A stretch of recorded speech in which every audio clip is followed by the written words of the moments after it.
नमस्कार। आप सुन रहे हैं द बॉलीवुड रेडियो और मैं हूं आपके साथ आकाश। दोस्तों, आज के इस पॉडकास्ट में हम आपको लेकर चलेंगे राजेश खन्ना के सुनहरे दौर में।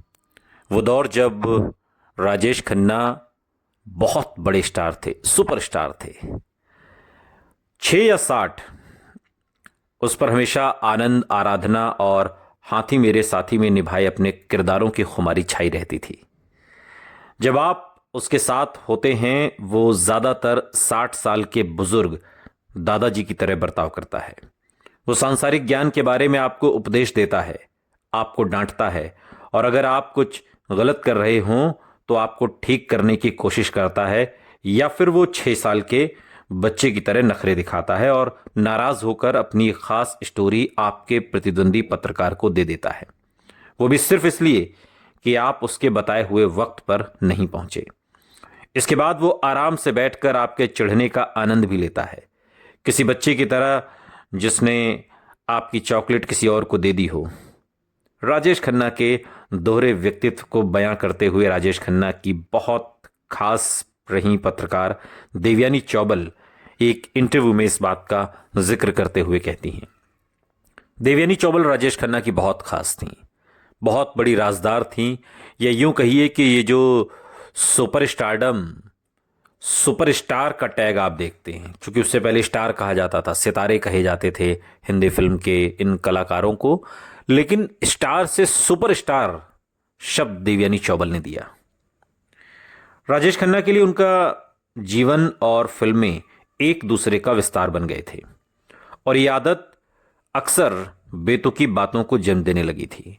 ज्यादातर दूसरे स्टार्स की तरह उन्हें भी अपने कोई स्टार्स की तारीफ अच्छी नहीं लगती थी।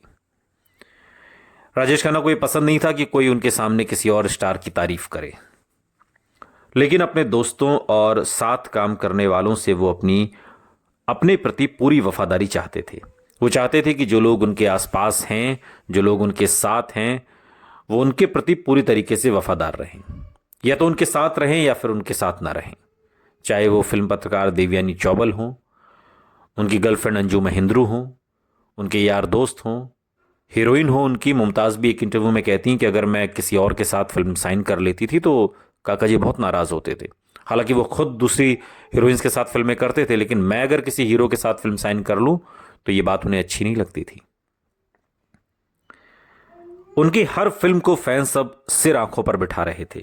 कोई ऐसी फिल्म नहीं थी जिसे राजेश खन्ना करें और वो फिल्म सुपर डुपर हिट ना हो। वो अपने दोस्तों से भी अब अपने फैंस जैसी तवज्जो चाहते थे। लेकिन दोस्त तो दोस्त होते हैं ना, दोस्त फैन नहीं होते। फैन फैन होते हैं, दोस्त दोस्त होते हैं। और उनकी चाहत थी कि हर शाम आशीर्वाद में लगने वाले उनके दरबार में उनके खास लोग जरूर आएं।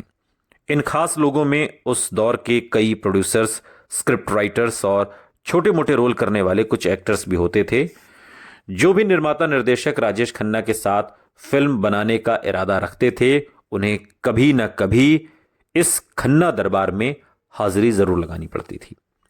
और ये महफिलें अक्सर सुबह के 2-3 बजे तक चलती थीं, 4 बजे तक चलती थीं। जब तक राजेश खन्ना खुद सोने ना चले जाएं, दूसरे लोगों का उठना सही नहीं माना जाता था। यूं समझिए कि महफिल से उठकर जाना बेअदबी है। प्रशांत रॉय, जो राजेश खन्ना के करीबी थे, और वो बताते हैं, आशीर्वाद में भी लंबे समय तक रहे, काका जी नोट करते थे। प्रशांत कहते हैं, काका जी नोट करते थे कि कौन कौन शाम को घर आता है, कौन नहीं आता, कौन कितनी देर बैठता है, क्या बातें का, सब कुछ। और अगर कोई खास आदमी ज्यादा दिन तक गायब रहता था तो बोलते भी थे, बहुत दिन से नहीं आया, लगता है ज्यादा बिजी हो गया है। प्रशांत के मुताबिक राजेश खन्ना का मतलब होता था कि उस शख्स ने उनके ऊपर किसी और को प्राथमिकता दे दी है। ये बात राजेश खन्ना को बिल्कुल भी पसंद नहीं थी कि कोई उनसे ज्यादा किसी को इंपॉर्टेंस कैसे दे सकता है। प्रशांत रॉय के मुताबिक शुरुआत के सालों में इन बैठकों में बेहद क्रिएटिव बातें होती थीं, फिल्मों की बातें होती थीं, गीत की बातें होती थी, संगीत की बातें होती थीं, और इन्हीं में से कई बेहतरीन स्टोरी आइडिया और खूबसूरत गीत संगीत जन्म भी लिया करते थे। तब यहां आने वालों में से इंडस्ट्री के कुछ सीनियर और रचनात्मक लोग भी होते थे जो देर शाम आते, महफिल सजती, बातें होती फिल्मी। ये ऐसे लोग थे जो सिर्फ राजेश खन्ना की हां में हां नहीं मिलाते थे, विरोध भी करते थे। कोई बात सही है तो सही कहते थे, गलत है तो गलत कहते थे। किसी बात में कुछ बात जोड़ी जा सके तो वो जोड़ते भी थे। यानी कि अंतिम और परम सत्य राजेश खन्ना नहीं थे उनके लिए, और ये लोग अपनी बात रखते थे। प्रशांत बताते हैं कि शुरुआत में काका जी बेहतरीन लोगों के साथ थे, जिनमें से ज्यादातर बंगाली आर्टिस्ट का एक ग्रुप था, जैसे शक्ति दा, ऋषि दा, शर्मिला टैगोर, पंचम दा, सलिल दा, किशोर कुमार, यश चोपड़ा और सलीम खान भी खूब आते थे, सलमान खान के पिता। लेकिन फिर धीरे धीरे पता नहीं क्या हुआ, इन लोगों का आना कम हो गया और फिर इनकी जगह छोटे मोटे निर्माता और कलाकारों ने ले ली। पहले इन बैठकों में एक अनुशासन हुआ करता था, तहजीब हुआ करती थी, मगर बाद में खराब किस्म के लोग आने लगे जो सिर्फ शराब पीकर काका जी की तारीफ करते, खाते पीते और चले जाते। हम ये सब देखते थे मगर कुछ कर नहीं सकते थे। हमारी हैसियत वो नहीं थी कि हम काका जी से कोई सवाल जवाब करें कि साहब पहले भले लोग आते थे, अब कैसे लोगों को आप पार्टी में बुलाने लगे हैं देर शाम। निजी जिंदगी हो या करियर, राजेश खन्ना बेहद पॉजिटिव थे। वो चाहते थे कि जिन निर्माता निर्देशकों के साथ उनकी हिट फिल्में उन्होंने दी हैं, वो लोग सिर्फ उनके साथ ही अब काम करें, किसी और के साथ नहीं। ये बात पूरी तरह संभव नहीं थी। 70 के दशक में कई बार इन बैठकों में जाने वाले एक शख्स बड़ी तल्खी से बताते हैं, नाम न बताने की शर्त पर। वो कहते हैं कि पॉजिटिवनेस तक तो ठीक था, मगर कामयाबी उन्हें बिल्कुल हजम ही नहीं हो रही थी। हमने तो अपनी आंखों के सामने उन्हें बदलते देखा है। उनका बर्ताव बहुत ज्यादा बिगड़ने लगा था। इंडस्ट्री में उनका एक कैंप बन गया था।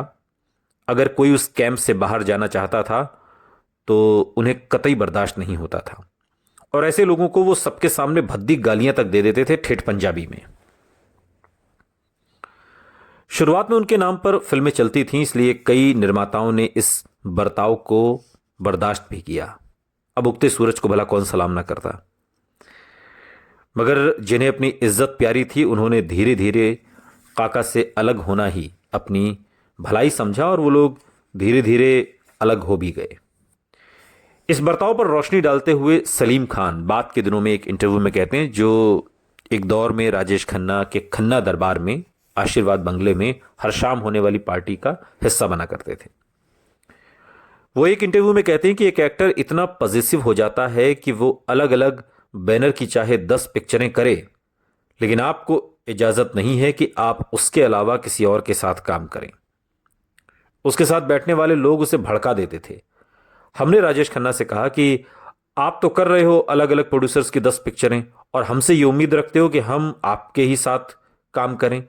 अब भला ये कैसे मुमकिन है? या तो आप भी वैसा ही करो, आप भी हमारे साथ ही करो, आप दूसरे लोगों के साथ क्यों करते हो?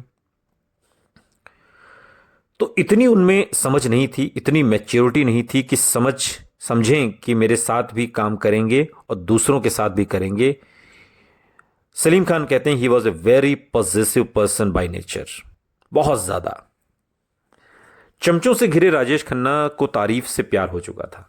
अब वो सिर्फ तारीफ चाहते थे, आलोचना तो उनके बर्दाश्त के बाहर थी।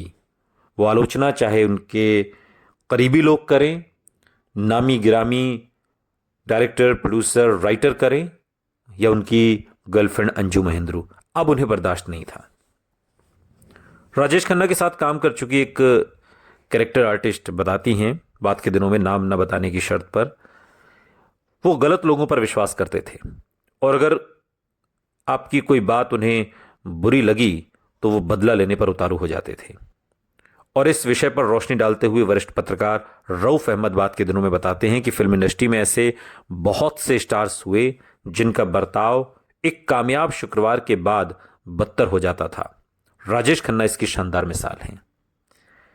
इस बात को समझाने के लिए सलीम खान एक इंटरव्यू में कहते हैं, हॉलीवुड के एक मशहूर फिल्मकार ने कहा था कि नाकामी उतने लोगों को कभी बर्बाद नहीं करेगी जितना कामयाबी ने लोगों को तबाह किया है। नाकामी में हम पीछे मुड़कर देखते हैं कि गलती कहां हुई और फिर उसका विश्लेषण करते हैं, लेकिन कामयाबी में हम कुछ नहीं सोचते, क्योंकि हमने जो कुछ किया है वो सबको पसंद आया, यानी हम सब कुछ सही कर रहे हैं। मैं आपको अपने करियर में एक मिसाल दूंगा। हमारी जावेद अख्तर और मेरी फिल्म ईमान धर्म बुरी तरह फ्लॉप हुई।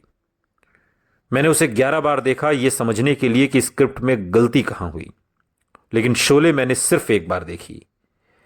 कामयाबी एक बार फिर किसी को बर्बाद करने के लिए तैयार थी, और उस सुपरस्टार का नाम था राजेश खन्ना। राजेश खन्ना अब इस दौर में किसी की सुन नहीं रहे थे, किसी की भी नहीं। एक लाइन है जो उनके कानों में अक्सर अब गूंजने लगी थी, उनके मुखारविंद पर आने लगी थी। वो कहने लगे थे, लोग कहने लगे थे, ऊपर आका नीचे काका। सुनते रहिए द बॉलीवुड रेडियो, सुनता है सारा इंडिया।